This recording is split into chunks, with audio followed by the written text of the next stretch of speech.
بسم اللہ الرحمن الرحیم رب اشرح لی صدری ویسر لی امری واحلل عقدۃ من لسانی یفقہوا قولی صدق اللہ العظیم۔ معزز خواتین و حضرات، عبدالرزاق لائٹ آف گائیڈنس میں حاضر خدمت ہے۔ آج کا موضوع ہے کہ اسلامی بینکاری حلال ہے یا حرام، آپ یہ خود فیصلہ کر لیں۔ میرے ساتھ آج موجود ہیں مفتی ڈاکٹر امداد اللہ صاحب، جو اپنا تعارف خود کرائیں گے، کیونکہ ان کی ڈگری اتنی زیادہ لمبی چوڑی ہیں اور ان کا تجربہ اتنا وسیع ہے کہ وہ شاید مجھے یاد بھی نہ رہے، لکھنے میں ذرا دقت پیش آئے گی، تو لہٰذا میں درخواست کروں گا مفتی امداد اللہ صاحب سے کہ اپنا تعارف فرمائیں، ناظرین کو مخاطب کریں۔ جی شکریہ۔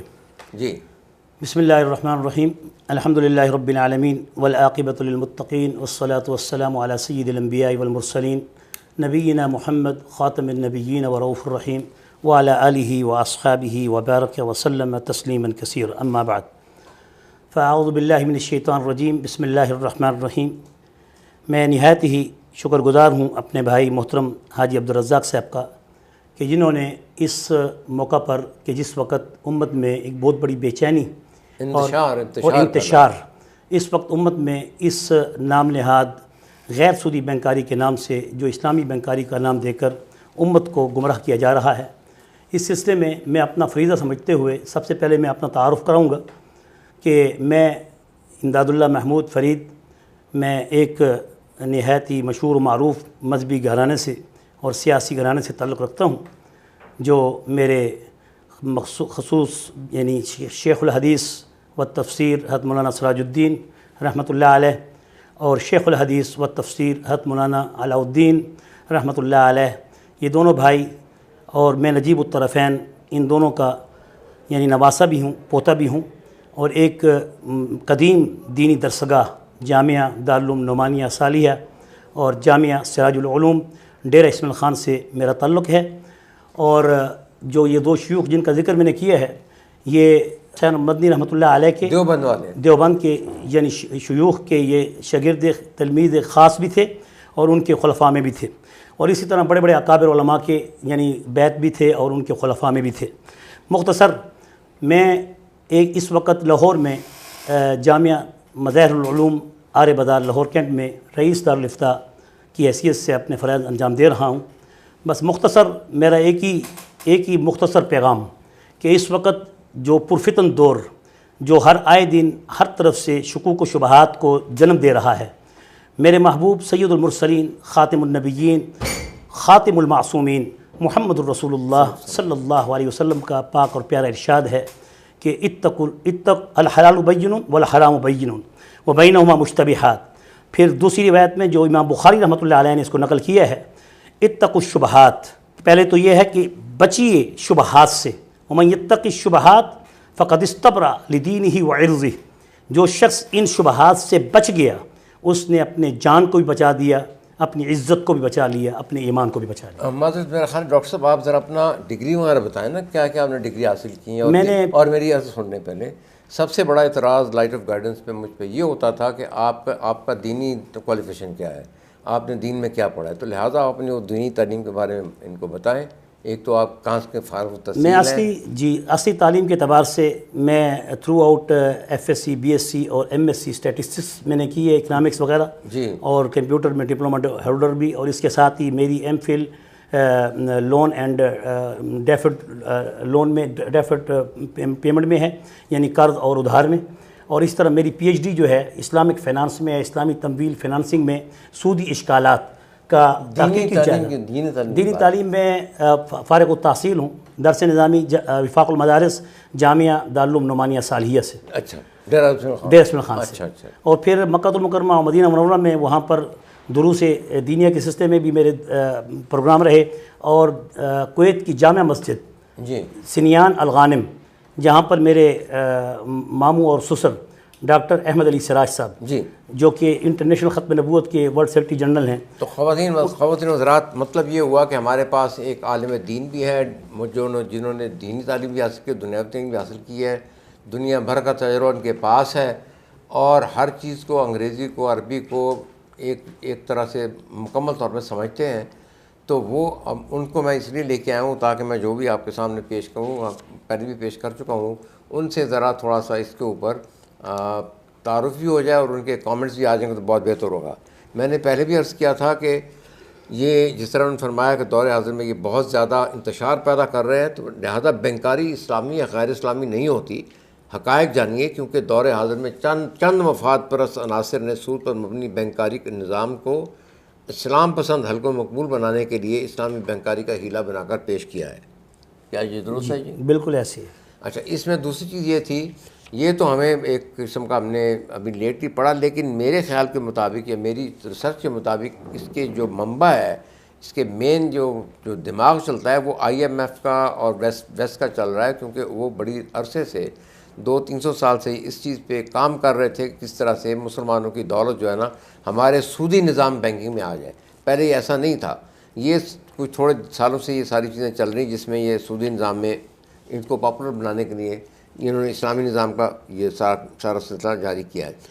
یعنی پھر میں نے عرض کیا کہ بینکاری ہے۔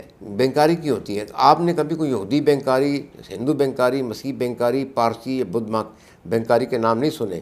بینک کا مطلب ہوتا ہے کہ اصل در جو آپ کا سرمایہ ہے اس کو سود پہ لینا دین کرنا، تو وہ تو اسلامی نہیں ہو سکتا نا۔ جی جو آپ کا ایک جس کو بیت المال کہتے ہیں عربی میں، جی، اس کو آپ اسلامی کا نام دے رہے ہیں جس میں سود کا کاروبار ہو رہا ہے۔ جی، جس میں فریکشنل طور پر جو ایک بینکاری کو رواج دیا جا رہا ہے اور اس میں پیسہ کو بڑھا چڑھا کر پیش کر دیا جاتا ہے جی، اور ایک فرضی پیسہ پیش کر دیا جاتا ہے۔ بالکل نہیں، وہ بعد میں بات کریں گے اس کی، وہ دوسرا فریکشنل ریزرو میں آتا ہے۔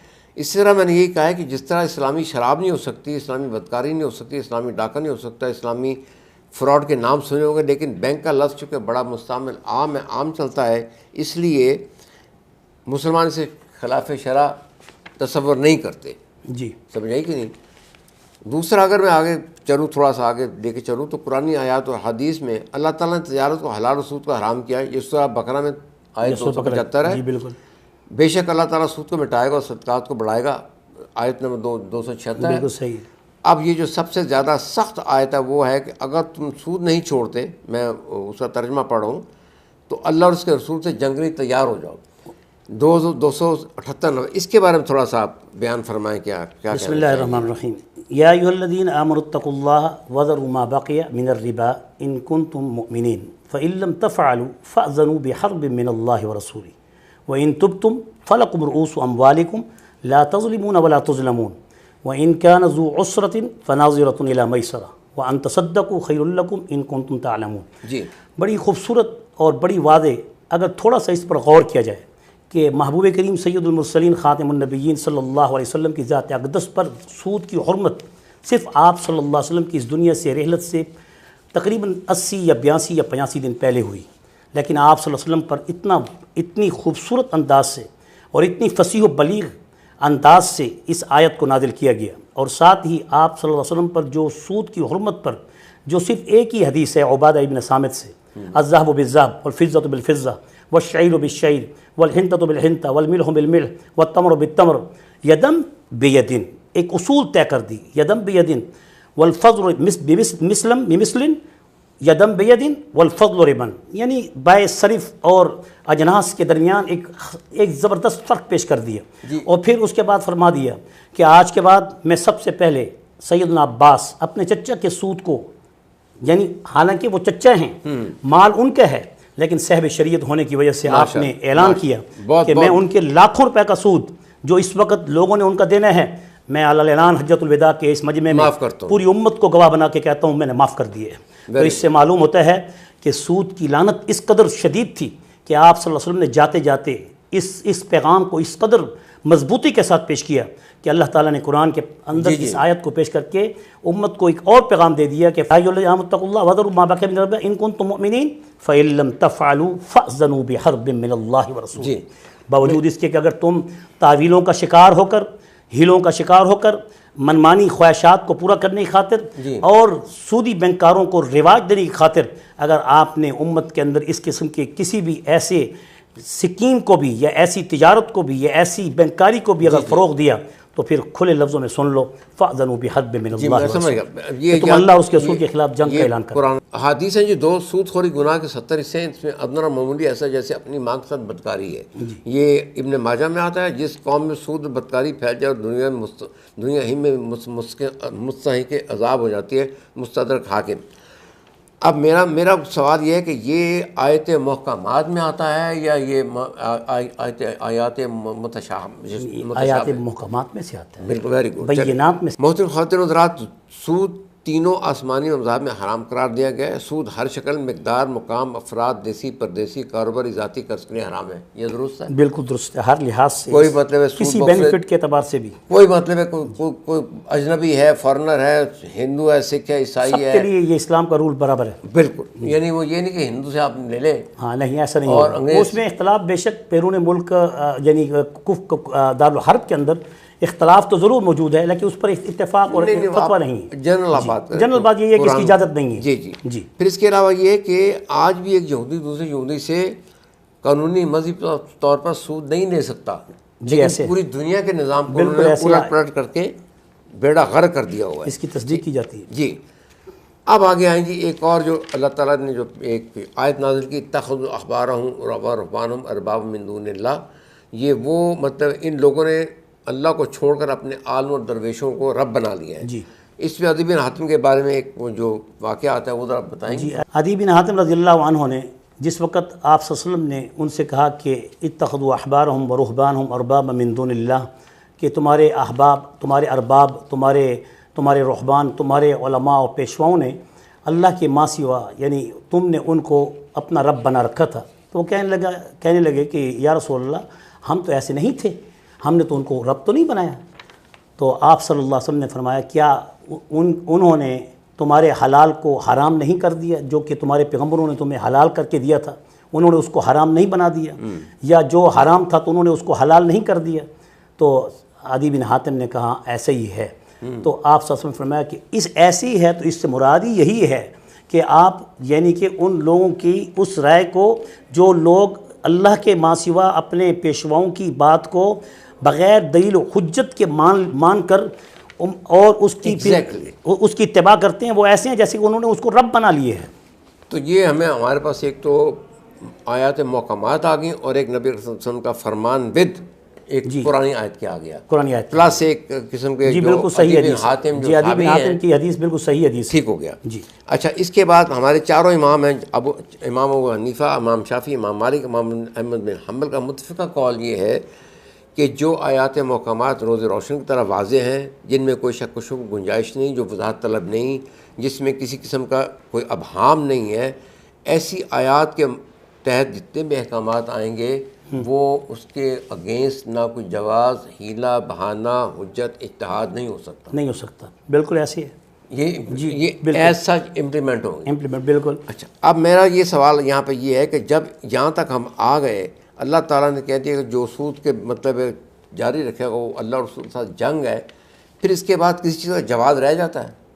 اس کے بعد جواز صرف ان کی ہیلوں کا رہ جاتا ہے، اور ہیلے بہانے تو یوم السبت والوں نے بھی بنائے تھے، اس کی بات کر رہا ہوں۔ تو انہوں نے بھی یوم السبت کے بہانے بنا کر پھر اللہ تعالیٰ نے ان کو لہم القردۃ والخنازیر وعبدۃ الطاغوت کہا، کہ جنہوں نے ہیلے اور ایسے یعنی تعویلیں بد کی جس کی وجہ سے انہوں نے اسلام کی، انہوں نے اس تشریح کو یا پیغمبر اسلام کی ان تعبیرات کو مسخ کر دیا، تو ان کے چہرے بھی مسخ ہو گئے اور وہ انسانی جسم سے بھی باہر نکل گئے، یہاں تک کہ پھر اس کے بعد وعبدۃ الطاغوت کہا گیا کہ یہ شیطان کے عبادت کرنے والے لوگ ہیں۔ استغفر اللہ۔ مثلا یہ فرمائیں کہ یہ اپنا آپ نے ماشاء اللہ اس میں کافی ایم فل بھی کیا ہوا ہے، پی ایچ ڈی اس میں، چلے پی ایچ ڈی بھی ہے، ماشاء اللہ، very good, again very good.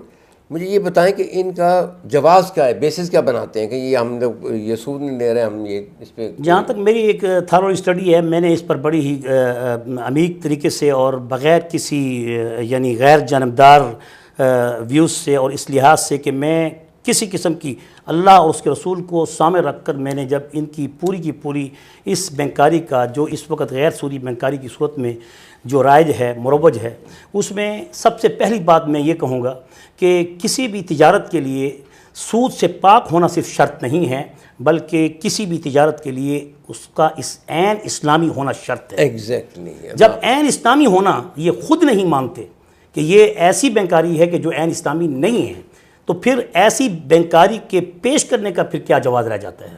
تو پہلے تو یہ بات ہے کہ یہ اپنی الفاظ میں خود اپنی ان الفاظ کا خود ہی ریجیکٹ اور اس کا رد کر رہے ہیں کہ یہ اسلام کے عین اصولوں کے مطابق نہیں ہے. تو پھر ایسی بینکاری کو خواہ مخواہ ایسے ہیلوں اور وسیلوں سے کہ جس میں نے جب تھارلی اسٹڈی کی 25 اشکالات, حاج صاحب 25 اشکالات میں نے 23 میں تو 22 میں تو میں نے ہر لحاظ سے فقہی انداز سے جو ایک اختلاف تھا, جو فقہی علمی اختلاف تھا, اس کو پیش کیا اور اس کو جو ہے ویلڈ قرار دیا اور اس کا تحفظ بھی کیا. لیکن 3 ایسے پوائنٹس تھے اور 3 ایسے اشکال تھے کہ جب میں نے ان پر تھارولی نظر ڈالی تو ایکسپلور کیا تو وہ عمود نکلے بینک کے, وہ پلر نکلے. اچھا. یہاں تک کہ میں نے اس بات کا ذکر بڑے بڑے اکابر علماء سے کیا کہ میں نے کہ التزام صدقہ کی شکل ہے یا پھر صفقہ بین الصفقتین ہے یا پھر یہ قرض کے اوپر پرسنٹیج کا جو تعلق ہے یہ کیسے اسلامی ہو سکتا ہے, یہ کیسے سودی نہیں؟ پھر میرے خیال میں تھوڑا سا اس کو آسان لفظوں میں پیش کریں. میں پھر کہوں گا کہ عوام شاید آپ کی میں ان لفظوں میں یہی سمجھوں گا کہ اگر کوئی شخص کسی پر کوئی قرض دے کر اور پھر اس کے اوپر وہ پینلٹی لگائے یعنی اس پر جرمانہ عائد کرے تو اسی کو تو سود کہتے ہیں. صحیح. کل قرض جر منفعتا فهو ربا. تو پھر یہ غیر سودی بینکاری میں کیا ایسا نہیں ہوتا کہ اگر کسی کی کوئی قسط چارٹ ہو جاتی ہے تو کیا اس کے اوپر جبری صدقے کا اسلام میں کیا تصور ہے؟ اور پھر اس کے بعد جب اگر جبری صدقہ بھی ہے تو پھر وہ قابل واپسی کیوں نہیں؟ میرے خیال میں ہم بہت تفصیل میں نہ چلے جائیں کیونکہ یہ بہت ان کے جو پروڈکٹس ہیں نا اس کے بارے میں بات کر رہے ہیں. لیکن کیا ہمارے اکابرین کو جو میں نے 3 آیات بیان کی ہیں, احادیث بیان کی ہیں اور ان کا چاروں امام کا قول بیان کیا ہے, 80 علماء کا یہ فتویٰ بیان کیا ہے, یہ سارا جانتے ہو پھر علماء اس کے پیچھے کیسے لگ گئے؟ یہ تو پھر اس میں یہ کچھ ایسی باتیں بھی آئی ہیں کہ جس میں کچھ مقتدر شخصیات اور کچھ جو ملک کی مقتدر شخصیات وہ جو سیاسی لیول پر ہیں یا حکومتی لیول پر ہیں, انہوں نے IMF کے اور ورلڈ بینک کے اس آرڈر کے تحت اپنے ملک کی اس معیشت کو جو اس وقت اس حالت تک پہنچا دیا ہے, سب سے بڑے مجرم تو وہی ہیں کہ جس وقت ان کو یہ بتایا گیا ہے کہ یہ اسلامی بینکاری تب رواج پا سکتی ہے جب اس کو بیس سے ہی اسلامی بنایا جائے. لیکن انہوں نے اس بیس کو ہٹانے کی بجائے اس بلڈنگ کے اوپر, اس بیس پر, اس بیسمنٹ پر, اسی بیس پر انہوں نے اوپر اسلامی بینکاری کا ڈھانچہ کھڑا کر دیا, ایک محراب بنا دیا مسجد کا. جی, اور وہ کیا پھر ایسا ڈھانچہ کیا اس کے اوپر ٹھہر سکتا ہے؟ نہیں ٹھہر سکتا. بالکل صحیح کہا خواتین حضرات. یہ میں پہلے بھی کسی ولاگ میں ذکر کر چکا ہوں آپ سے کہ اس کی تھوڑی سی بیک گراؤنڈ اس طرح سے ہے کہ جب صدر ضیاء الحق صاحب اپنا پاور میں آئے تھے تو انہوں نے آتے ہی اس کو اسلامائز کرنے کی کوشش کی تھی بینکاری کو. تو انہوں نے 2 کمیٹیاں بنائیں. ایک میں صدر اسحاق کو بنایا جو governor state bank of Pakistan تھے, ان کے ساتھ بینکر تھے, اپنا دوسرے بزنس مین تھے, کچھ ایکسپرٹس لوگ تھے. دوسری کمیٹی بنائی علماء کرام کی. اسحاق کی کمیٹی نے 2 مہینے بعد رپورٹ دی کہ یہ بالکل اس کا ڈھانچہ پیچھے سے ختم کریں گے, ساری چیزیں ختم کر کے پھر اس کو اسلامی طریقے سے ہم 5 سے 10 سال تک اس کو بلڈ اپ کر سکتے ہیں. لیکن وہ شاید کچھ جلدی میں تھوڑا کرنی ہے, اس کو پیچھے کوئی اتنا ٹائم نہیں ہے میرے پاس. تو یہ ہمارے دوسرے جو عالم دین تھے, جو چیئرمین تھے دوسری کمیٹی کے, انہوں نے کہا کہ ہم اس میں کچھ نہ کچھ تھوڑا بہت آگے پیچھے کر کے اس کو بلا سود بینکاری کر کے امپلیمنٹ کر لیں گے. تو اس کا سب سے بڑا جو انہوں نے جو پیش کیا وہ انٹرسٹ کو انہوں نے مارجن کا نام دے دیا. پروفٹ اینڈ لاس کے وہ ساری چیزیں آ گئیں. تو وہ ایک آئی واش تھی. لیکن اصل میں جو سارا منصوبہ تھا وہ سارا جیسے فرمایا سارا IMF کا چل رہا تھا, اسی کے مطابق سب کچھ آگے پانی دیا جا رہا ہے. یہ سود کی آبیاری ہے پوری کی پوری. اور وہ سارا IMF, ورلڈ بینک, آپ کا منسٹری آف فائنانس ہوگی, ہمارے اسٹیٹ بینک ہو گیا, یہ سارے ریگولیشن کے تحت. دوسری چیز جو میں نے آپ سے یہ پوچھنی تھی کہ ان کے اوپر جب state bank of Pakistan, IMF اور پوری انٹرنیشنل منی مارکیٹ کے رول ریگولیشن لازمی لاگو ہوتے ہیں, پھر اسلام کا کہاں جواز رہ جاتا ہے؟ یہی تو ایک کوشچن ہے, یہی تو وہ اعتراض ہے ان علماء حق کا کہ ہمیں اس سے پہلے آپ ہمیں مطمئن کر کے دکھائیں. آپ اس پر مطمئن نہیں کر سکتے تو پھر آپ عوام کو کیا مطمئن کریں گے؟ جب علماء مطمئن نہیں ہے تو عوام کیسے مطمئن ہو سکتی ہے؟ نہیں تو پھر یہ بتائیں. تو پھر سیدھی سی بات ہے کہ ایسی بینکاری کا رواج کرنا اسلام اور دین کے بالکل منافی ہے.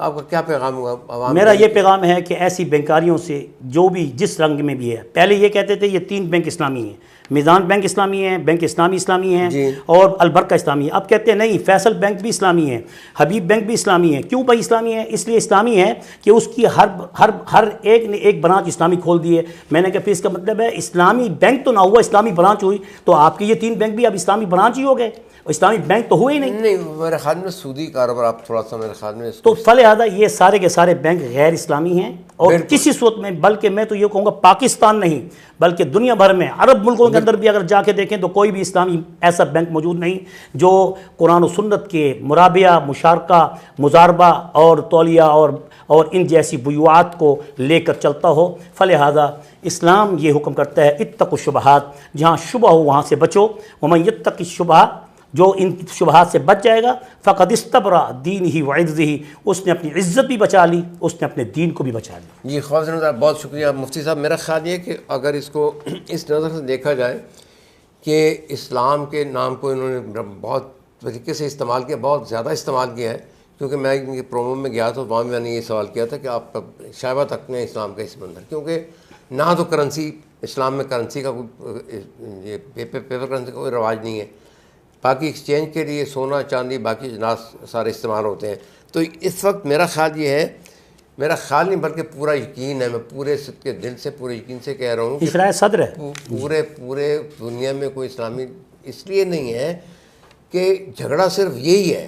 اللہ تعالیٰ کا فرمان ہے کہ قرض دینا ہے، آپ نے کوئی بینکاری کرنی ہے، کوئی سرمایہ کاری کرنی ہے تو نفع نقصان بھی کم بیسس پہ کریں، لیکن یہ فکس نیچر پہ کرتے ہیں۔ جیسے میں نے پہلے بھی عرض کیا تھا کہ اسٹیٹ بینک آف پاکستان ہر مہینے کے شروع میں اسلامی سود اناؤنس کرتا ہے، اس کی شرح اناؤنس کرتا ہے۔ جی 33%، 33%۔ نہیں شرح سود تو دوسری چیز، یہ 33 دوسرے کی جی شرح سود ہوا ہے کائبور، اچھا کیبور، جی کراچی انٹر بینک جی انٹر بینک ریٹ، ٹھیک ہے۔ ایک تو یہ ہے، یہ مطلب وہ لیبر کیبور دو اصطلاحات ہیں۔ وہ اس کی اصطلاح یہ دیتے ہیں کہ یہ چونکہ باقی وہ یہ کہتے ہیں کہ یہ میرا بھی ایک کوشچن ہے بینک مارکیٹ کہ وہ کہتے ہیں کیبور اور لیبر جو ہے یہ الگ ایک پیمانے ہیں، وہ سود کے لیے الگ ہیں اور اسلامی الگ ہیں۔ غلط کہہ رہے ہیں بالکل، وہ اسی کے ساتھ اس کی کیا دلیل ہے شرعی طور پر نہیں وہ یا عقلی طور پر، یا آپ کے ہاں اس کا کیا حکم ہے؟ کوئی وہ اپلیکیشن وہی ایک اپلیکیشن ہے بالکل جو اس کے لیے بھی استعمال ہوتی ہے، اس کے لیے یعنی اسلامی بینک بھی اس کو یوز کرتے ہیں، وہ بھی اس کو یوز کرتے ہیں۔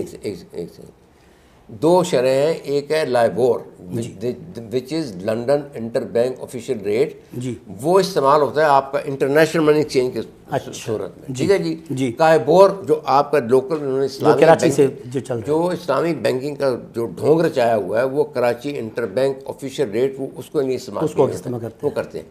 سب سے ایک بہت بڑا اہم سوال جو ہے وہ میں آپ سے یہ کروں گا کہ جو یہ فریکشنل ریزرو کا نام لیتے ہیں، جب یہ 1 کروڑ کے ڈپازٹ آتے ہیں، ان کے پاس پبلک ڈپازٹ آتے ہیں، وہ اس کو 10 گنا بڑھا لیتے ہیں۔ جی تو مفتی صاحب مجھے یہ فرمائیں گے کہ یہ ایک جھوٹ ہے، دھوکہ ہے، فراڈ ہے، کیا چیز ہے؟ اس کی دلیل تو میں خود اپنی آپ دوں گا جی کہ میں جب اپنی پی ایچ ڈی کے دوران جب میں ان بینکوں کا جب جا کے میں نے بتاتے خود جب ان سے انٹرویوز لیے تو میں نے جب پوچھا، میں نے کہا اگر میں آپ کے ہاں انویسٹمنٹ کرنا چاہوں تو میں 20 لاکھ روپے آپ کے پاس رکھنا چاہتا ہوں، تو انہوں نے کہا کہ 2 لاکھ آپ کے فوری طور پہ کٹ جائیں گے۔ تو یہ سب سے پہلی فریکشن ان کی یہ جو اسلامی بینک کے نام سے جو امت کو دھوکہ دیا جا رہا ہے، اور یہ غبن فاش نہیں تو کیا ہے؟ غبن فاش عربی میں فقہ کی اصطلاح میں اسے کہتے ہیں جس میں ناجائز طور پر کسی عوام کے خون پسینے کا یعنی ہڑپ کیا جائے، یہ استحصال نہیں ہے تو کیا ہے؟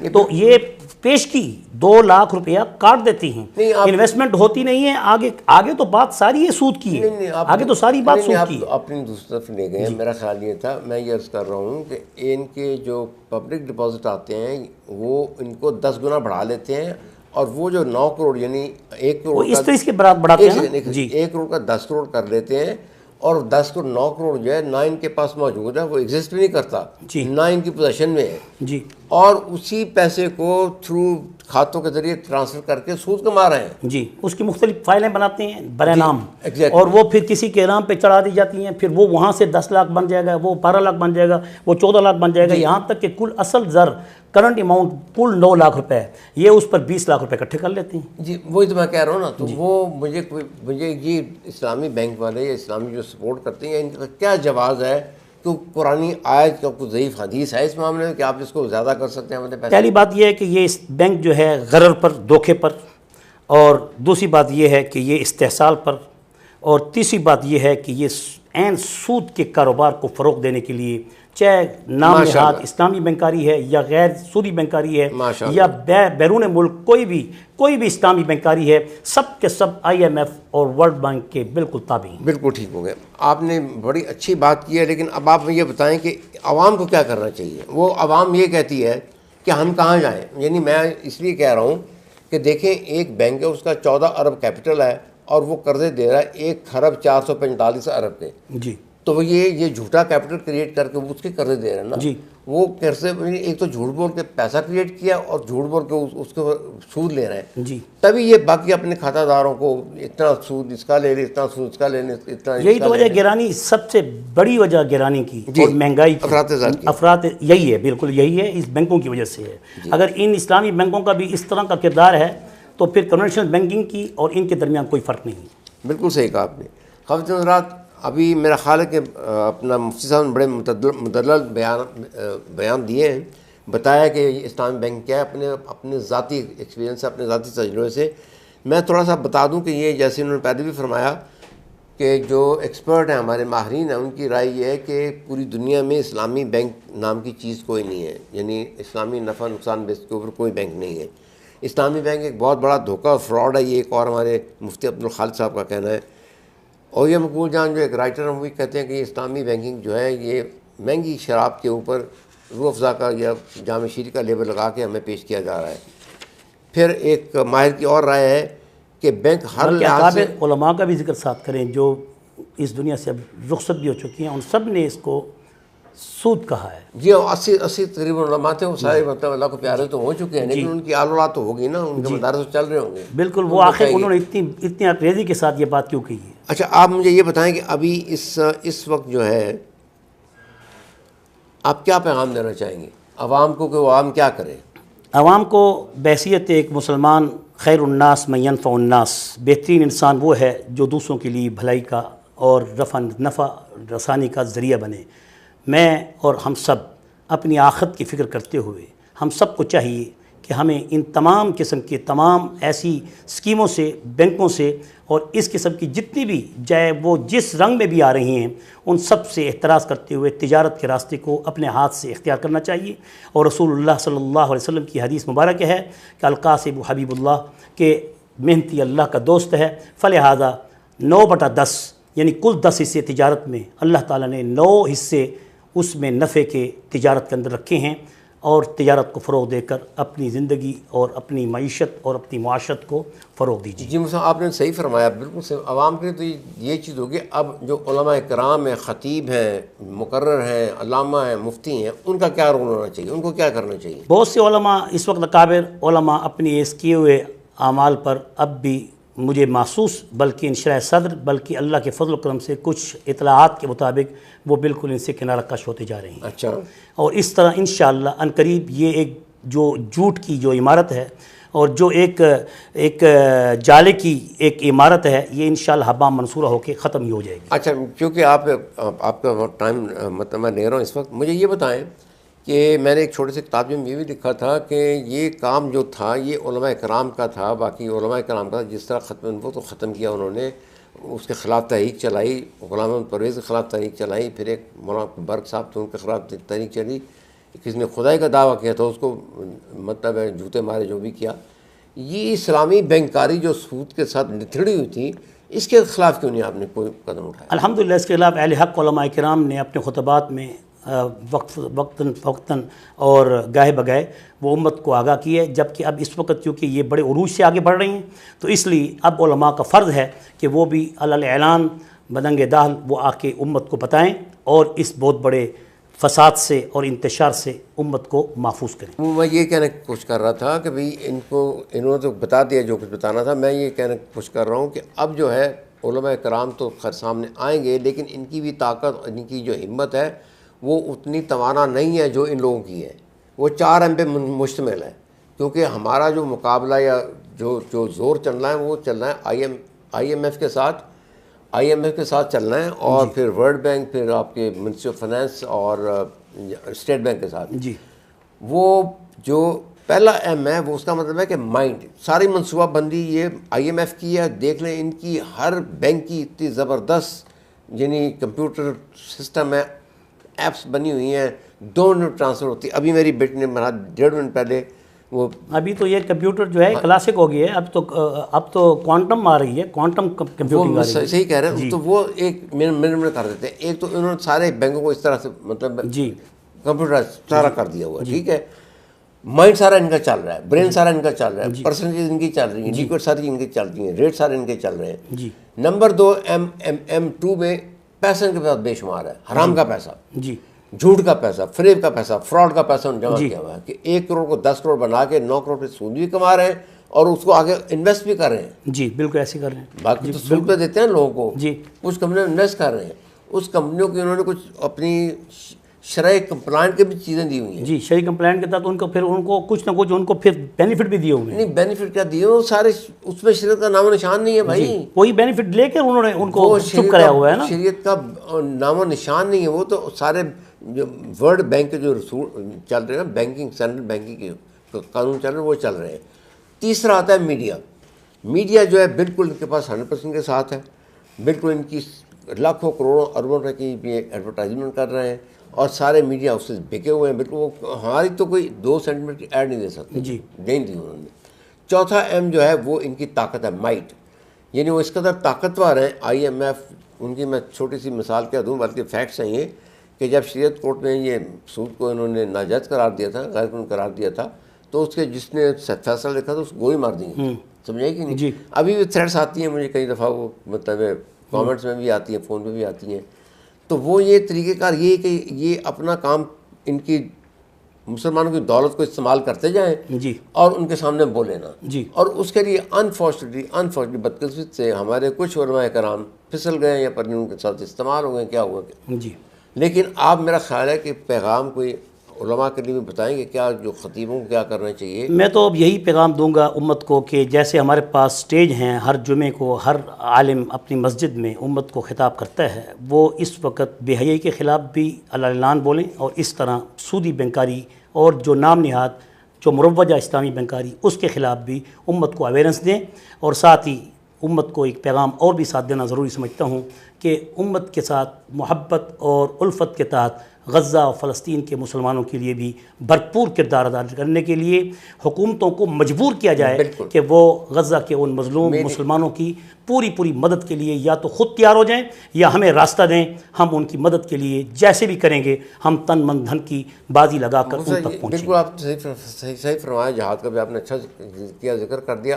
میرا خیال ہے کہ سٹارٹنگ پوائنٹ یہ ہونا چاہیے کہ آپ احتجاج اس کے آرگنائز کریں کہ یہ لفظ اسلامی مٹا دیں اپنے بینکوں. اسلامی کا لفظ نکالنا چاہیے اور اس کے علاوہ اسلام کا لفظ جو ہے نا ٹوٹل ہٹا دیں، اس کے بعد دیکھیں کیا کرنا ہے آگے. جی پھر وہ جو جیسے عام کمرشل بینکاری چل رہی ہے تو چلتی رہے، جو بھی چلتا رہے، لیکن اسلام کا نام لے کے امت کو گمراہ نہ کیا جائے. میری یہ گزارش ہے کہ بجائے اس کے کہ آپ بڑے بڑے جلسے کریں، تقریریں کریں، قیدوں میں جائیں، ادھر جائیں ادھر جائیں، آپ چھوٹی سی ایک خاموش مظاہرہ کروائیں، سارے مدارس کو ساتھ انشاءاللہ ملائیں، اس پر ہم خطیبوں کو ساتھ ملائیں، مولویوں کو ساتھ ملائیں. ایک تحریک چلائیں گے اور اس تحریک کا ہم انشاءاللہ آپ کے دست بازو بنیں گے. بس اس میں میری گزارش ہے کہ میں نے ریٹ کی تھی وہ تو انہوں نے ریجیکٹ کر دیا فوراً. آپ اکیلے نہیں ہیں. کم من فیۃ قلیلۃ غلبت فیۃ کثیرۃ باذن اللہ. جی اللہ تعالیٰ نے قرآن پاک میں یہ ارشاد فرمایا ہے کہ تھوڑے ہونے کو مت دیکھیں، اپنے ساتھ اللہ کی طاقت کو دیکھیں. جو میں نے عرض کیا آپ سے، مجھ آپ ہیں مطلب عالم آدمی ہیں، PhD کیے، علم بہت ہے آپ کے اندر جو ہے نا علم کا دریا بہہ رہا ہے. آپ چاہتے ہیں ہر طرف آپ پھیل جائیں،